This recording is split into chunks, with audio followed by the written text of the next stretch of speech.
Simple, I make noise and I control noise. It's all about how to make ourselves comfortable and actually avoid hearing loss.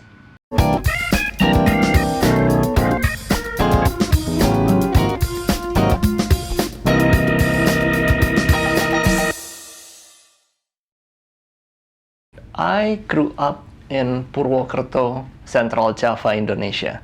I was there until high school and I went to United States.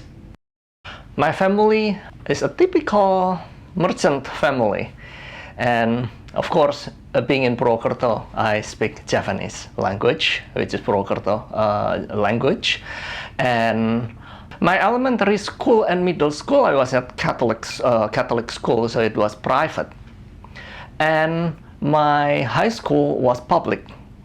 So again, typical humble background, nothing much, nothing more, nothing less, you know. And since I love music, I played in the church and also I played in the band. So I'm everywhere about music. I love music, and that's how I grew up my connection, my networking, and all the jazz. By the end of my high school, I grew more interest about jazz music, and at the same time, I also took lesson from the late Bubichen, and that's how I got really into jazz and really want to go to United States just to know what it's all about.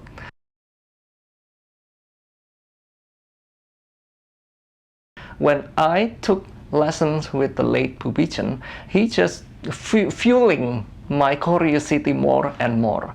And that's how I started to figure out what can I do outside of Indonesia or even in Indonesia itself that I can learn more into jazz. So I look at European music school, American music school, even Singaporean music school, everywhere. I just look at everywhere. And I stumbled into Berklee College of Music, and they have jazz composition, and that's somewhat like that clicked my eyes for the first time, you know. And how do I apply for the school? I just apply. I go online, downloaded everything, whatever they asked me to do, I prepared it for the whole summer at that time. And I was lucky, I got admitted, but for a year later. So what I did is I went to a computer university, BINUS, Bina Nusantara in Jakarta, for 1 year before I went to Berkeley at that time.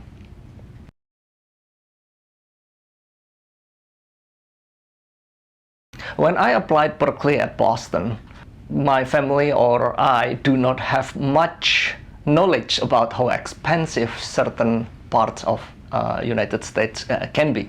Okay, and well, I landed in Boston, Berkeley, and yes, it was quite expensive. The school itself was quite expensive at that time, although it's nothing compared to now, which is 20 years later, right? And at that time, I believe a one semester at Berkeley, or maybe a year, I forgot the exact amount, it's somewhere around 8K to 9K, I believe. And the school itself, yeah, sure, whatever, but it's the living expense. That's a lot. I was in the dorm. I did not know any Indonesian when I went here. I just simply come here myself, my own application, my own effort, and my own struggle. And I went to Berkeley. At that time, I did not have scholarship. So what I did was that Berkeley had placement examination. It means each student does not need to start from the beginning or whatever basic classes. And I have prepared myself so much at that time that I somewhat skipped one semester. And that's a big help. Again, financial way and also time way. And at the same time, Berkeley offer full summer semester. And I took that, and at the same time, I also took the general education classes in the community college, which is so much cheaper, and then transfer it to Berkeley. So I did a lot to save money and also time, and certainly I did a lot of student work, and that somewhat helps.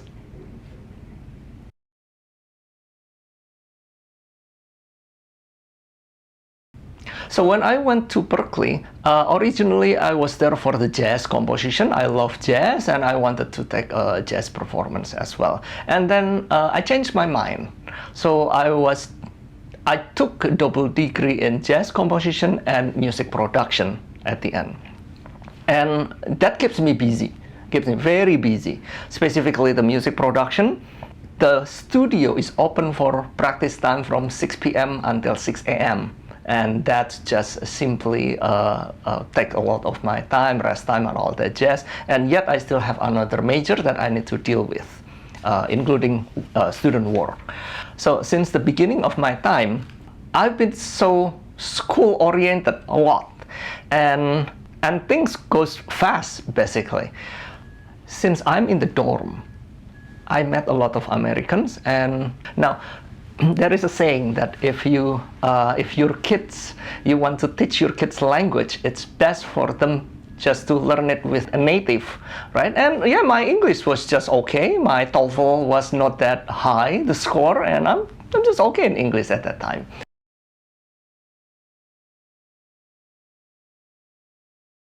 I was so happy that Berklee feels liberal and a lot of people are very open, welcoming international students. I guess that part somewhat lessened my struggle in the language itself. In the custom, that's a different story.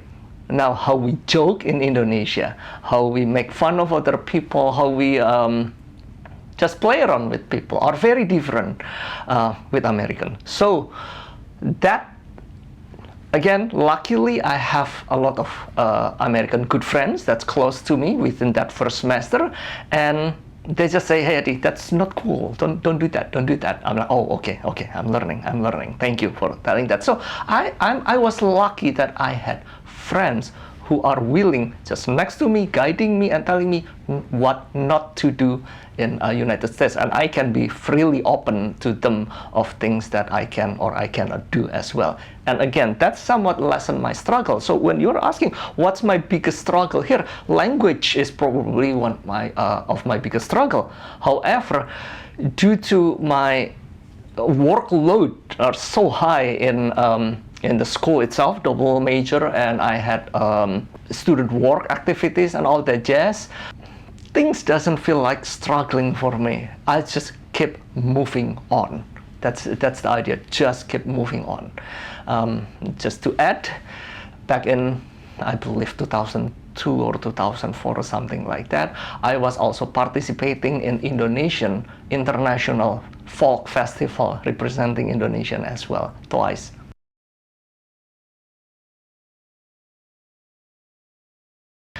So back when I was at Berklee, being with my new American friends, yes, there are customs differences. And me, myself, from Purwokerto, which is one region that's called one of the, rudest area in the language maybe, or just very laid back, let's say it that way, overly laid back area. And again, luckily, Berklee is those kind of school that is liberal and also overly laid back, luckily, okay? But, there are some instances that tickles me,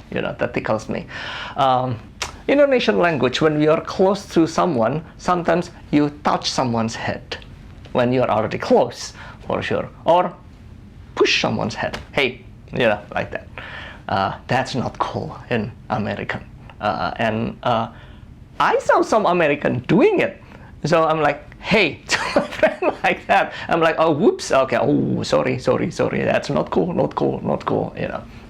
And I learned, yeah, sure, cultural differences, and probably that pushing head is somewhat that, like really just a friend and a friend, very close relationship that's doing that, And since then I'm like, okay, be careful on that part. And also, being in Boston, where it is somewhat kind of like a middle to high class city, one thing that I noticed is that I still eat with fork and spoon in the cafeteria. And anything I'm taking, even a pizza, I'll still bring a fork and spoon, And the way we eat, Indonesian eat, we use both. And again, I have a nice friend, and some of my friends told me, hey Hadi, if you are using spoon and fork at the same time, that's considered kind of greedy actually in some of the American society. I'm like, oh, okay. And just how Indonesian eat. I'm like, oh, okay, sure, whatever, you know. So, well, again, it's not something that it's just cultural differences, and specifically that's a middle to high class level, and some of my friends are again from middle and high class families. So I learned that, okay, sure, I have two on my hand. I will just put one down and use the other one as needed only, rather than keep holding it. You know, just little things like that. That's funny, and certainly joking as in root languages. The way even you use root languages are different in Indonesia or in American language. So something that doesn't feel rude in Indonesia can feel rude in here and all that jazz. For that, I usually check with my friend. There is a side story here. By the end of my Berklee time, I had a very good English as a second language teacher. I still remember one of my assignment at that time. It's a big assignment, and the assignment was telling, how do you talk in American language or English in a nice way, very rude, and very, very rude. And all of my friends in the dorm came to me and then, hey Hadi, let's do this. Everyone's just like piling and everything. Again, it's a good learning experience for me, and again, understand why Americans speak that way.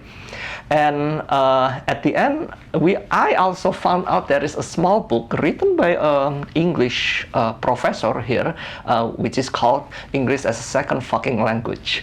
That's the name of the book. Very small book. I think it's still in print right now. It was very famous at that time, and it shows you how to correctly say the bad word in American language. It's even American doesn't know how to use it properly. So, you know, I had those kind of encounters. I had a lot of friends in just how to speak properly and everything. So all in all, I know there are customs differences. And yes, my friends sometimes knock me, hey, don't do that.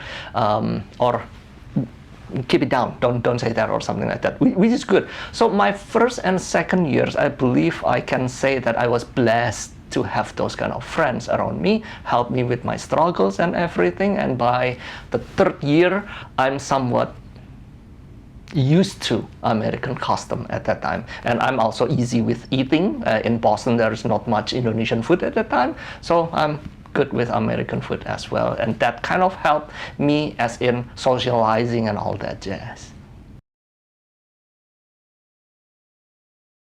Food-wise, that's number one specifically, you know. And if you want to save money, once you are out from the dorm, there is no other way to save money except if you learn how to cook, at least simple food. So yes, not that great, doesn't taste great, but hey, I cook at that time, and that saved a lot of money. And certainly socializing with a lot of people, I know local places, just simply how to get a pizza and something like that, that are good for students. Let's say it that way. And now speaking about the school itself, Berklee is a little bit hard to save money because you need musical transcript and a lot of musical related things. Those kind of stuff are not as cheap as a regular college. That's probably just need a notebook. Okay, and in that regard, nothing much you can do. But for books, that's a different story. Berklee at that time requires students to purchase a lot of worksheet or workbooks from Berklee itself. So we don't have much choices. Berklee also at that time requires us to have a personal computer. Again, it's a lot of burden, but luckily I brought my own computer, and again, that saves a lot of money. And I prepared that since when I was in Indonesia, and that saves a lot of cost as well. So know where you are going, know what financial burdens that the school is asking, prepare from the advance, and that can help a lot. And the next thing is textbooks. At that time, a lot of textbooks were in the form of worksheet or workbook. So I do not deal with really textbook, but I love to read. Now that's a different story. Back then, Amazon is still just new, and we are talking about 2001 to 2003 here, and what I did is I asked locals. I just simply asked locals where are local bookstores, and there are some local bookstores that offer discount for students and offer for bulk purchase. So what we did is we will come to those kind of bookstore with several different friends, buy bulk materials like several books right away, and we probably get some like 5% off or something like that, and probably get like 2%, 3% off from the student discount. But let one person pay only. And at that time, really nothing much you can do. And to save money, you just simply need to resell those books again. And back then, that's a big thing. That's a big thing of reselling book. Do you want to purchase a used book? Yes, I consider that too. I consider used book and all that jazz. So at that time, there is nothing much that you can do that you use it and then resell it later for some money back. Nowadays it's different. Now I'm a professor at Temple University, and a lot of school nowadays in 2022, some library has a lot of electronic collections, and those electronic collections can be reserved by several professors, and eventually a lot of students right now can just simply save money by renting it, not even renting it, just borrowing it electronically from the school. And the thing is, for all of you who wants to go to school in the United States, do your homework a lot, as in look at your university, what your university requires you to do, and how to be able to find those resources in advance or get around it. And by doing that, you will save a lot of money. So when I finished Berklee, and I took jazz and also music production and engineering at that time, there was 2 teachers before that really pushed me and fueled me up about my curiosity in audio more and more. And this is more into acoustics. Acoustics means physics of sound. And yes, I took music as my bachelor degree, but at that time I decided to go into physics, as in acoustics. And after Berklee, I started to think, well, should I find job, work, or anything, or should I apply? And I do both. I try to do a little job for recording in Boston area, which is quite difficult because there are a lot of Berklee graduates, and Berklee is one of the biggest music school there in the world. So it's very hard just to get something in Boston. And I look around about acoustics, and luckily I had 1 year of BINUS, which is Bina Nusantara in the Computer University, and some of the classes were required to be transferred. And I just tried. Well, I had several physics, several math, and all that jazz, so let me transfer it from Indonesia to the new school, I don't know where at that time. And I got admitted at Peabody Institute under Johns Hopkins University in Maryland. Peabody Institute is a conservatory of music. Actually, the Peabody itself is a music school. However, there is a professor there that is teaching full-time about acoustics, and sure, I did a little bit of research of what he does and all that jazz. I said, well, let's try it, and they admitted me. And at that point, at that time, which is about 2005, I believe, Peabody Institute, I believe, in one semester, it's about 10K, I believe. Baltimore is not as expensive as Boston, which is a big help at that time. And I do not struggle in English anymore. So I said, okay, I don't have financial aid. I see a lot of good prospect in acoustics, which is a field that not many people know of, and even in United States itself at that time, it's not really widely known or anything like that. And why acoustics? It's still related to music. Basically anything that relates to music. I learned audio because I love music. I learned jazz because I love music, and I learned acoustics in a thinking that I want to do a loudspeaker research. I want to do an architectural acoustics. I just want to enjoy music, as simple as that. It's driven a lot by passion at that point. Well, of course, it's a graduate study, and I learned a lot. I learned something new. It just opens up my thinking that audio is just not about recording. It's more about something else too. It's just something else, anything. For example, if you are interested to go to a PhD in acoustics, probably you will be learning about material acoustics. How do you make an asphalt so when you deploy it in a highway, it won't create so much noise? As simple as that. You can work in NASA or Boeing or something like that, how to make plane quieter. So we are looking at something bigger, and having a graduate study is somewhat a stepping stone.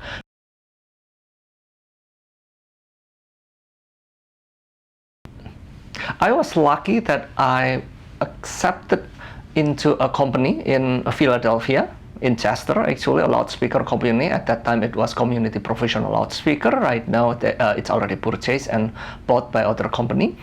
And I was lucky that I'm able to apply what I learned at that point. But at the same time, in 2007, I decided to write a book. I wrote 2 books, actually, and in 2007, I wrote a book introducing acoustics as a technical field in Indonesian language. It's just a small book, not really much sales or anything like that. And then I also decided to create how to measure loudspeaker, because I did a lot of loudspeaker measurement during early of my work at that time. I was lucky that the company liked me, gave me a work visa, and I stayed there for quite a while, actually 7-8 years, I forgot, but I did hundreds or maybe thousands of sound system design, did a lot of loudspeaker research, everything that fuels up my curiosity about how to make music sounds good. Well, I got it there during my my work. So again, I was a lucky duck at the time. I'm able to enjoy all of my passion inside my work. I worked in community until about 2015, and that's where I resigned and had my own company. Until now, I do my own independent consultancy in sound system design, sound system optimization, room acoustics, and I also do teach piano lesson as well on the side. I have a band. It's all anything that related to music. I love them. That's my passion, and I still go toward it. Eventually, with that 2 books, with all of my background in acoustics, and then all of my work and all that jazz, and now I also become a part-time professor at Temple University, everything is finally coming together. Yes, I work in audio. Finally, I have my own path in audio and all that related things that makes music sounds good.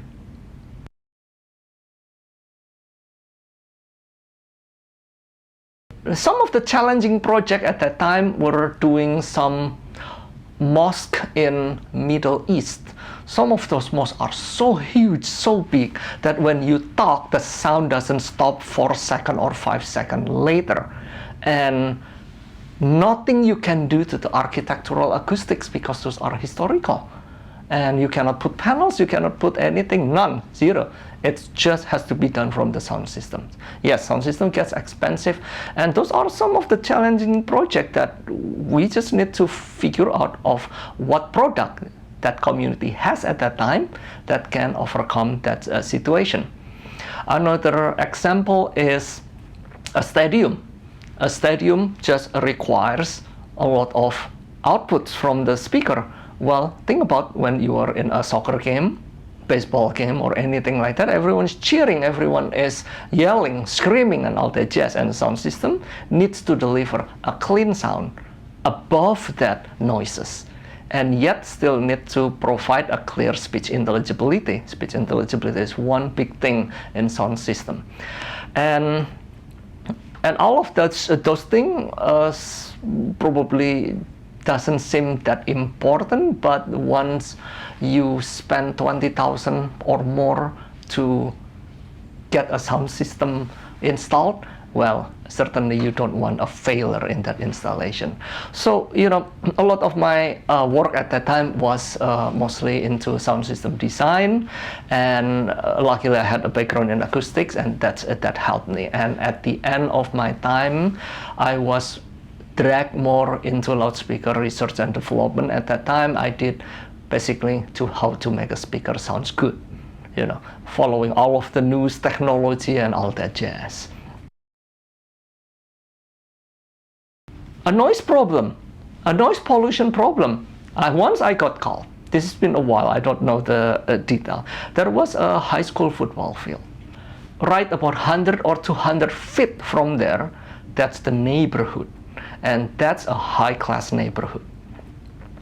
The school called the contractor. They say, we have noise problem. The neighbor complained about it. What can we do? Is there anything that we can do other than just turning down the loudspeaker? I went there, say hi to the contractor, and then went to the people that complained. I got yelled. I got a lot of complaint right away. I didn't even say hi or anything, and I still even have my equipments with me. I said, can you please let me put my equipments down, and let's go over the problem solution and what we can do through it. But here's the deal with noise pollution. The school actually has already done a lot of things that they can do, turning it down to a point that it probably a safety hazard, because sound system is required for emergency at the same time. So you cannot turn it down too much, that to a point like it's not usable to tell people, hey, there's a thunderstorm coming, get away. You know, that's one of the use of the sound system. And the neighbor just doesn't care. So sure, under that state requirement, there are ordinances. Ordinances are just local law that we need to follow. So I certainly read the law, and I went there and I took measurement. I took sound pressure level measurement, I took loudness measurement, and all that jazz. Actually, the school did not exceed that ordinance. It's safe. So I went there and talked to the owner of the houses at that time. And I said to them, to be honest to you, the kids screaming is louder than the sound system right now. Doesn't that bother you? May I ask what's the problem? And here's the answer. I just don't want to hear the speaker. I'm okay with the kids screaming. So noise pollution in this case, is it a noise pollution for that person? Yes, it's noise pollution. From ordinance, the school is okay. The school is okay to turn it down. Even the contractor created a preset that the loudness will not be able to exceed that number. Sure, I created all of my report, and as I said, at this time, this is too subjective. And welcome to audio and acoustic world. It's all about subjectivity, and sometimes we just need to deal with that. We cannot say that that person is wrong. Everyone has different mental thinking, different background, and yet a little noise can actually disturb someone. Until now, I think the idea is that to keep the output level of that sound system as loud as the kids screaming at that location. At that point, no, we cannot do anything else. You know, if you lower it down, then it will be a liability that the school cannot provide an emergency paging system. And it was an interesting project. I certainly don't know how they make peace to each other at that point, but those are some of the examples that I encounter in my work.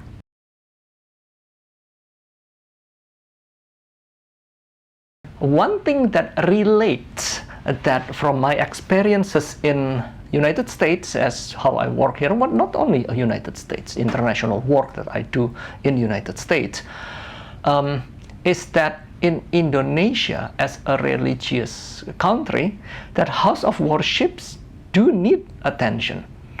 And funny part, because I do not work directly in Indonesian project, but from the seminars, a lot of contractor came, a lot of consultant came, a lot of audio practitioner came, and they just simply mentioned, Hadi, we simply just had a house of worship, whether it is a big church or a very large mosque, that is very, very echoic, a lot of echo, a lot of reverb, and how do you deal with it?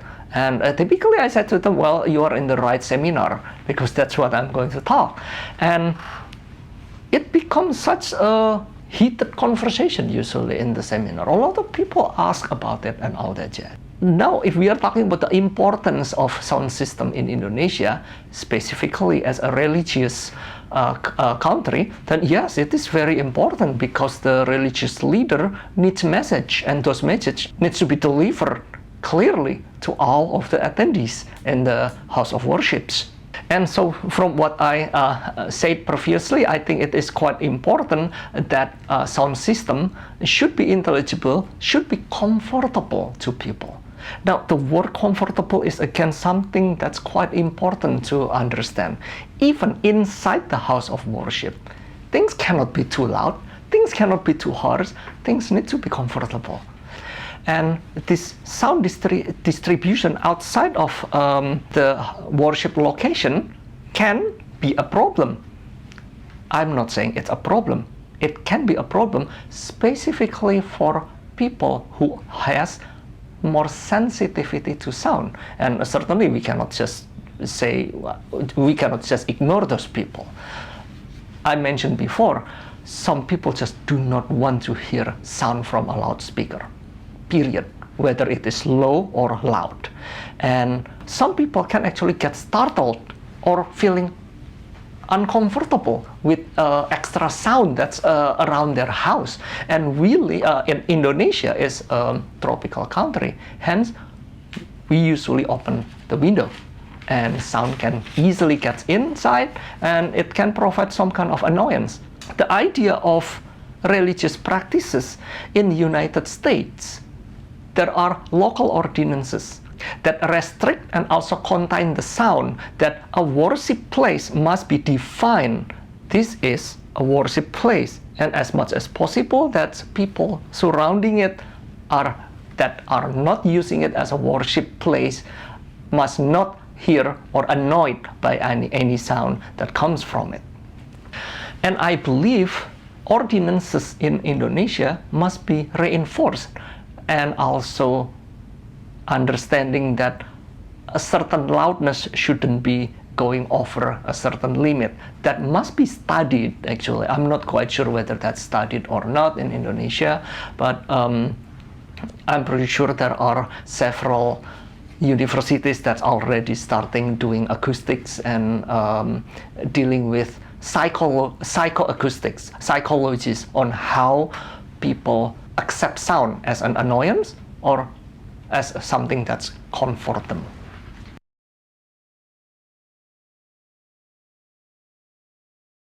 So talking about noise pollution, okay, that's an interesting topic. Although that a lot of it probably are mentioned in a PhD and all of those kind of specific level, but I do have comments about that.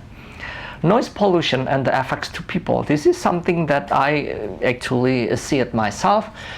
Number one, it's not about the noise pollution itself that's important. It's about the hearing safety. That's actually more important, about young people protecting hearing. So simple, noise are everywhere. Noise pollution are high. Not even in Indonesia, even in United States, there are some subway that are so noisy. And guess what? People still use earphones, listening to music there. If the surrounding noise is loud and your earphone or headphones do not try to minimize those noise spill, and guess what you do? You keep turning it up. and that can lead into early hearing loss.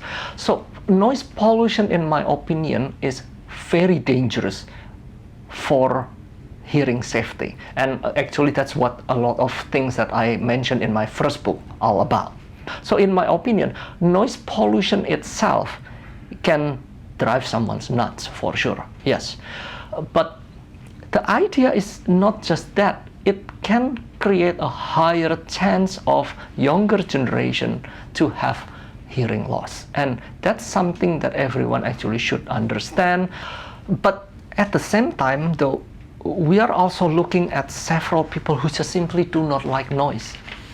Ear has much more effect in your life, whether you realize it or not. I know eye defines more than ears. I get that point, but eventually, when you are blind, we can see a lot of blind people actually can navigate just fine and can communicate just fine. You cannot speak if you cannot hear. So we have to protect our ear.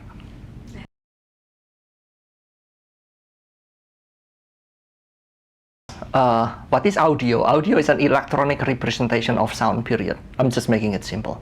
Okay. Music is a timely sound. Hold on a second. Noise, unwanted sound. Okay. Now, here's the thing. Noise, unwanted sound. Music is timely sound, and audio is electronic representation of sound. Everything goes to sound. What is sound, basically? Actually, the definition is quite hard. If you are looking at the acoustic dictionary or a real dictionary, it's quite hard. There are three things of sound. Number one is air molecule vibration, sure. It's a pressure change, sure. But number three is something that people usually forget. It's a hearing sensation in human. Because the air molecule vibrates, it hits the eardrum and it creates sound inside the mind. That's why there is something called psychoacoustics, which studies how sound is being heard by the human, or how sound is perceived, and what's the effect of sound to human. Okay, so number one, when does sound becomes noise? That's the big thing that we should actually understand. Okay, for example, there are two young couple. They are just dating. They just met to each other. They go to first date. They go to a restaurant or a bar. Sure. And there is a favorite band. Their favorite band is playing. Sure. Giving enjoyment. The favorite band is very loud. But they like the music and all that jazz. But hold on a second. Why do they come there at the very first place? They are dating. They want to talk to each other. They want to know each other. They need to communicate.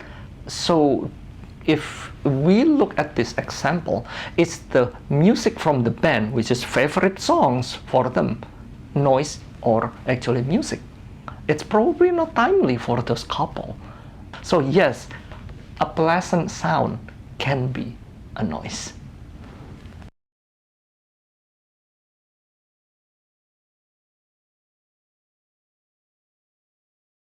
What's the first step? I believe audio education is still the first step. Knowing how to record properly. What is recording, how to make a good recording and all that jazz. That's usually one of a big step. However, I really believe that science in sound has a lot to do with your passion.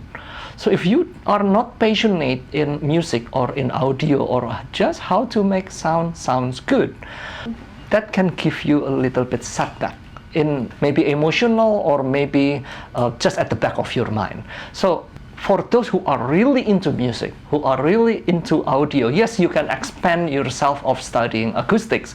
Even in Indonesia, there are a lot of universities that offers graduate study in acoustics right now. Just be aware of the noises and the sound around you. That can spark your interest, spark your passion in music, audio. And then by taking more into audio courses or audio school, then you can start thinking about graduate study in acoustics. And hey, now we are going to be in the same small world.